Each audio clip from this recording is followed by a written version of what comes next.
प्रभु जी, कृपा करके ये बताएं कि दीपावली में लक्ष्मी पूजा की सही विधि क्या है, जिससे कि जीवन में सुख और समृद्धि आए। पहले तो मैं आप सबको दीपावली की शुभकामनाएं देना चाहता हूं। दीपावली का ये उत्सव क्यों मनाया जाता है, पहले तो ये जानें। दीपावली अयोध्या के निवासियों ने बनाई थी जब श्री राम, श्री सीता जी, लक्ष्मण जी और हनुमान जी लंका पर विजय कर कर रावण को मारकर श्री राम जी सीता समेत अयोध्या वापस लौटे थे। सीता जी साक्षात लक्ष्मी हैं और राम जी साक्षात नारायण हैं।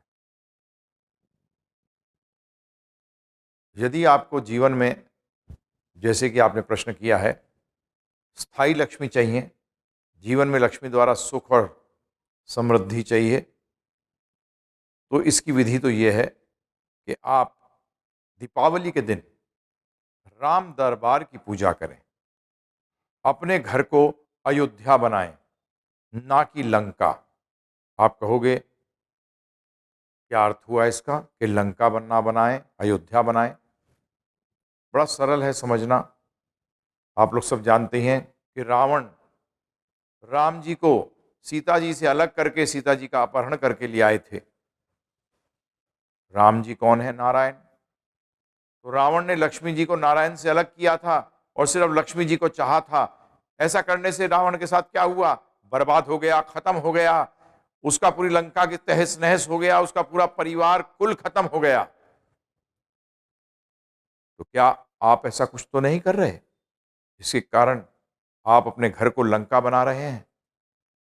तो इसलिए हम आपको सावधान करते हैं कि घर को लंका मत बनाइए, घर को अयोध्या बनाइए। तो उसका तरीका यही है कि लक्ष्मी जी के साथ नारायण आने चाहिए, और जहां नारायण आएंगे जो कि लक्ष्मी जी के पति हैं, तो सीता जी जो हैं वो पतिव्रता हैं। लक्ष्मी जी हर समय नारायण के चरणों में वास करती हैं और वहीं वो स्थित रहती हैं। बाकी जगह तो उनका एक और नाम है चंचला, वो कहीं नहीं रुकती। सिर्फ रुकेंगी जाके तो नारायण के चरणों में रुकेंगी।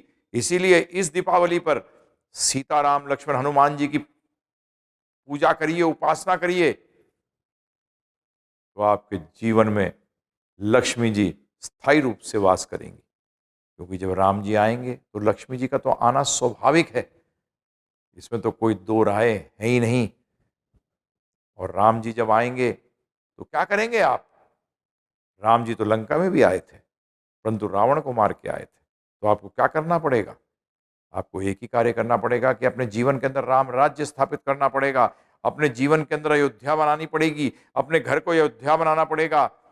और वो कैसे कर सकते हैं? जब आप राम जी की आज्ञा का पालन करते हैं।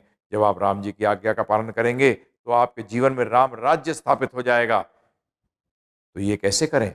अब प्रश्न ये उठता है कि कैसे करें? तो श्री राम और श्री कृष्ण भगवान में कोई भेद नहीं है, ये जान लीजिएगा। दोनों एक ही हैं, अलग अलग ड्रामा कर रहे हैं, अलग अलग लीलाएं कर रहे हैं दो दो समय में। तो राम जी के ही आदेश, राम जी के ही बोल हैं श्रीमद् भगवद गीता। तो हम आपसे अनुरोध करते हैं, श्रीमद् भगवद गीता को जानिए, समझिए और जीवन में लगाइए, और फिर देखिए आपके जीवन में राम राज्य हो जाएगा। और राम राज का अर्थ क्या है? कि आपका जीवन सुख, शांति, समृद्धि और टेंशन मुक्त हो जाएगा। क्या आप ये नहीं चाहते? तो इस दीपावली पे ऐसा ही करिए।